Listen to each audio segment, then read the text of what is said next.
اے نبی صلی اللہ علیہ وآلہ وسلم، ہم نے تم پر قرآن اس لیے نازل نہیں کیا کہ تم مشقت میں پڑ جاؤ، مگر ہر اس شخص کی نصیحت کے لیے نازل کیا ہے جو خوف رکھتا ہے۔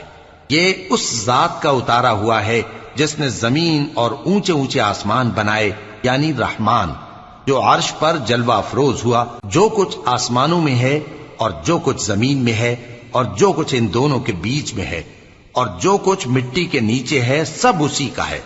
اور اگر تم پکار کر بات کہو تو کیا ہے، وہ تو آہستہ کہی ہوئی اور نہایت پوشیدہ بات تک کو جانتا ہے۔ اللہ وہ معبود برحق ہے کہ اس کے سوا کوئی معبود نہیں ہے، اس کے سب نام اچھے ہیں۔ اور کیا تمہیں موسیٰ کے حال کی خبر ملی ہے؟